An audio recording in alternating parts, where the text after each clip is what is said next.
우리가 해독을 하는 것도 중요합니다. 그러나 그에 못지않게 중요한 것은 활성산소를 만들지 않는 생활 습관을 하는 것입니다. 그래서 우리가 소화 불량에서 해결될 수 있도록 제때 식사를 하고 화학적 소화를 담당하고 있는 간의 기능을 돕기 위해서 평소에도 즙을 자주 먹어줘서 기능에 꼭 필요한 비타민, 미네랄 효소를 계속해서 공급해 준다면 간의 기능이 살아나고 화학적 소화가 점점 좋아지면서 소화력도 더 뛰어나게 됩니다.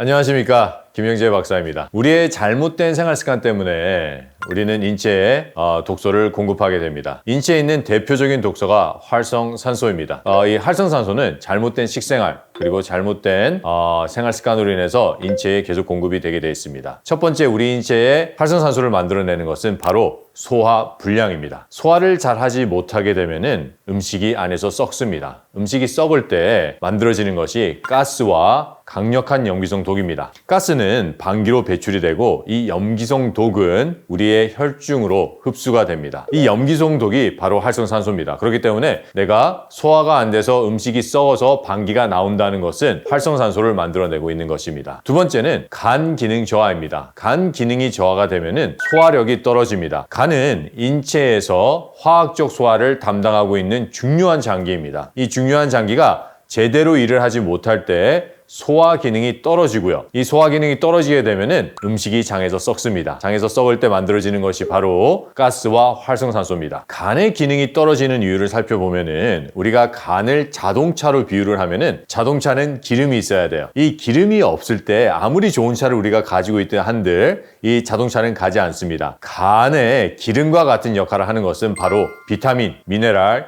효소 그리고 아미노산입니다. 이 비타민, 미네랄, 효소, 아미노산이 부족하게 되면은 아무리 좋은 간을 우리가 가지고 태어났어도 간 기능은 제대로 할 수가 없는 것입니다. 이때 우리가 충분한 비타민, 미네랄, 효소 그리고 아미노산을 채소와 콩을 통해서 그리고 통곡식을 통해서 공급해주지 않았다면 인체의 간의 기능은 저하가 돼 있습니다. 그리고 이 저하된 간 기능은 활성산소를 해독하지 못하고 또 간의 기능이 떨어져 있기 때문에 오히려 더 소화 기능이 떨어져서 활성산소가 만들어지게 됩니다. 세 번째는 삶은 섬유질입니다. 이 삶은 섬유질은 장벽에 붙어요. 생섬유질은 장벽을 청소해주는 역할을 하잖아요. 그런데 삶은 섬유질은 그와 반대로 장벽에 붙습니다. 장벽에 붙어서 배출되지 못하고 오랜 시간 동안 부패하면서 독소를 만들어냅니다. 이 독소가 만들어질 때 같이 만들어지는 것이 염증이에요. 이때 인체는 염증을 완화하기 위해서 점액질을 만들고 이 점액질로 덮인 이 독소, 오래된 삶은 섬유질은 계속 썩으면서 장 점막 밑으로 흡수가 되면서 육모 사이에 점점 침전이 됩니다. 이렇게 오랜 시간 동안 침전이 되고 굳어지면서 오랜 시간 동안 계속 독소를 발생해내는데 이 독소가 바로 활성산소입니다. 우리가 정제된 탄수화물을 먹을 때도 같은 현상이 일어납니다. 정제된 탄수화물, 즉 흰쌀, 밥, 밀가루,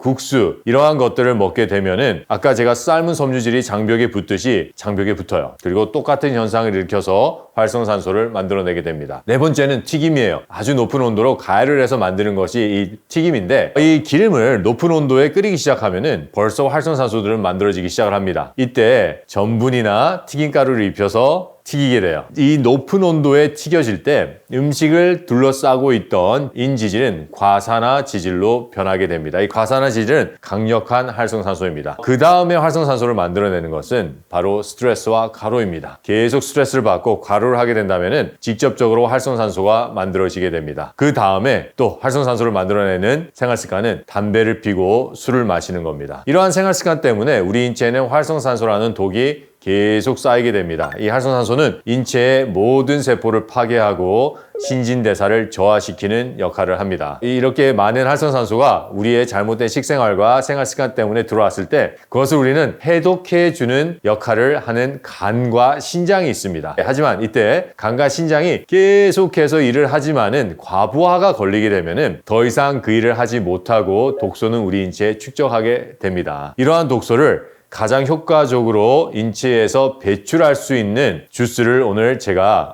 알려드릴게요. 그 주스는 바로 해독 주스입니다. 이 해독 주스의 재료는 당근과 비트, 오이, 그리고 밭 미나리입니다. 즉 땅에서 나는 미나리를 쓰셔야 됩니다. 물에서 나는 미나리는 쓰시면 안 돼요. 물에서 나는 미나리는 기생충의 숙주가 될 수 있고 또 거모리의 문제도 있기 때문에 꼭 반미나리, 땅에서 나는 미나리를 쓰셔야 됩니다. 이 재료의 비율은 당근 160g, 비트 40g, 오이 100g, 그리고 반미나리 60g입니다. 이 당근에는 두 가지 중요한 해독제가 들어가 있습니다. 첫 번째는 칼슘입니다. 칼슘은 혈액과 우리 인체의 각종 장기에서 강력한 해독 작용을 하고요. 그리고 혈액에서 알칼리 인자 역할을 합니다. 강력한 알칼로이드예요. 그렇기 때문에 혈액을 알칼리화시키고 독을 제거하기 시작을 합니다. 또한 당근에는 이 베타카로틴이 아주 풍부해요. 이 베타카로틴은 가장 강력한 해독제이며 항산화제입니다. 그렇기 때문에 활성산소를 잘 해결하기 시작을 합니다. 두 번째는 비트입니다. 비트에는 염소 그리고 코발트가 아주 풍부합니다. 이 염소는 강력한 정화작용을 합니다. 그래서 우리 신장을 정화시키고 간을 정화시키고 혈액을 정화시킵니다. 또한 비트에는 코발트, 즉 비타민 B12의 주요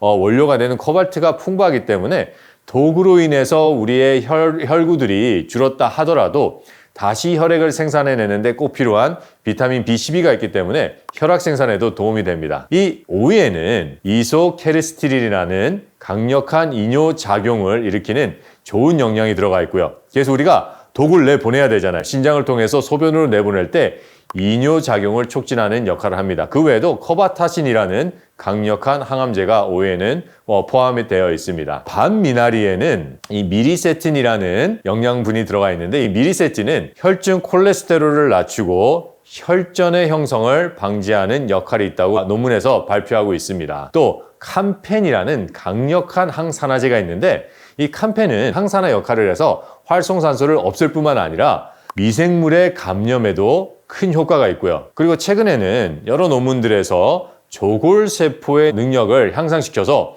골다공증을 예방하고 치료한다는 논문들이 있어서 이 성분이 골다공증의 약에도 쓰이기도 합니다.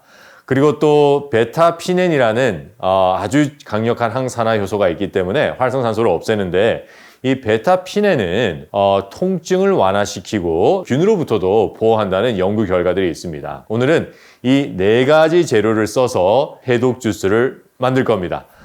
안녕하십니까, 김명재 박사입니다. 오늘날보다 더 건강 교육이 필요할 때는 없습니다. 건강 원리에 대한 교육이 절실합니다. 왜냐하면 많은 분들이 모르기 때문에 건강 법칙을 범합니다. 많은 분들이 건강을 잃게 되면 가장 먼저 찾는 것이 특효약입니다. 하지만 이 특효약은 건강을 해결하지 못하고 그 원인을 파악하는데 부족함이 많습니다. 그래서 이 특효약을 찾으신 분들은 또 다른 특효약을 찾아서 계속 헤매고 원인을 파악하려는 노력을 하지 않습니다. 이렇게 되면 질병이 치료되지가 않습니다. 질병을 치료하기 위해서는 건강 원리에 대해서 알아야 되고 이 건강 원리에 대해서 알기 위해서는 세미나에 오셔야 됩니다. 세미나에 오셔서 우리 인체가 어떻게 만들어졌는지, 어떠한 법칙하에 돌아가는지, 그리고 천년의 법칙은 뭔지에 대해서 꼭 배워나가시길 바랍니다.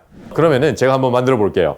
이게 밭 미나리입니다. 밤미나리와 물미나리의 다른 점은 물미나리는 줄기가 길어요. 하지만 밤미나리는 이 이파리가 있는 곳과 줄기가 있는 곳의 길이가 거의 비슷합니다. 그래서 이 꼭 밤미나리를 쓰셔야 돼요. 이제 즙을 한번 만들어 볼게요. 당근을 우리가 썰 때는 이렇게 끝이 뾰족하게 쓰면은 아주 쉽게 힘 안 들이고 즙을 갈 수가 있습니다. 당근을 넣고 우리 이뇨작용을 하는 이소케르시틴이 풍부한 오이를 집어넣고요.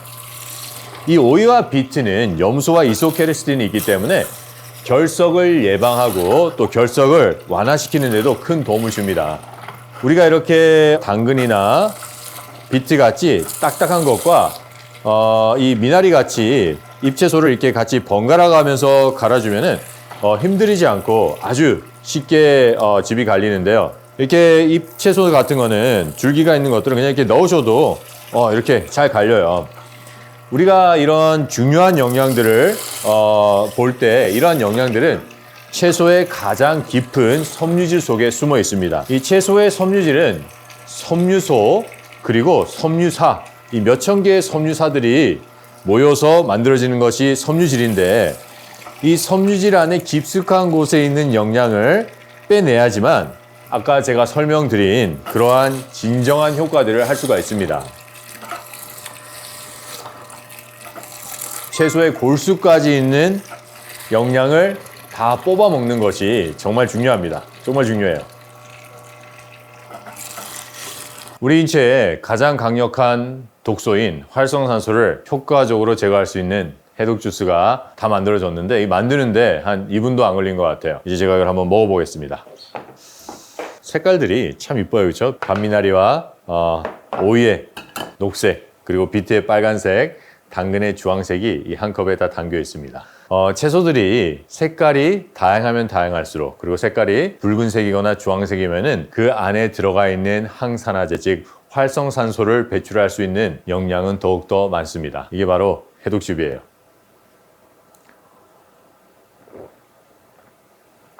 맛도 너무 좋아요. 우리 아이들도 좋아할 맛입니다. 해독 주스는 200cc, 아까 제가 알려드린 재료의 그 비율대로 하시면 200cc 정도가 만들어집니다. 이 200cc 정도를 공복에 드셔야 됩니다. 공복에 드실 때 소화와 흡수가 가장 극대화되게 되어 있습니다. 이거를 밥 먹기 전에 1시간 전에 마시면 참 좋습니다. 그래서 활성산소로부터 우리 인체를 보호하고, 그리고 활성산소를 배출하는 아주 놀라운 효과가 있습니다. 우리가 해독을 하는 것도 중요합니다. 그러나 그에 못지않게 중요한 것은 활성산소를 만들지 않는 생활 습관을 하는 것입니다. 그래서 우리가 소화 불량에서 해결될 수 있도록 제때 식사를 하고 꼭꼭 씹어 먹고, 또 우리의 화학적 소화를 담당하고 있는 간의 기능을 돕기 위해서 평소에도 즙을 자주 먹어줘서 기능에 꼭 필요한 비타민, 미네랄 효소를 계속해서 공급해 준다면은 간의 기능이 살아나고 화학적 소화가 점점 좋아지면서 소화력도 더 뛰어나게 됩니다. 그리고 삶은 섬유질의 섭취를 자제하고 탄수화물을 자제하며 또한 튀김을 자제할 때 우리의 식생활은 점점 인체를 살리는 식생활이 돼 갈 것입니다. 그리고 스트레스와 가로, 여기에 대해서 우리가 충분한 신경을 써줘야 됩니다. 오늘 이 해독 주스 꼭 마시고 활성산소로부터 인체를 보호하시길 바랍니다. 감사합니다.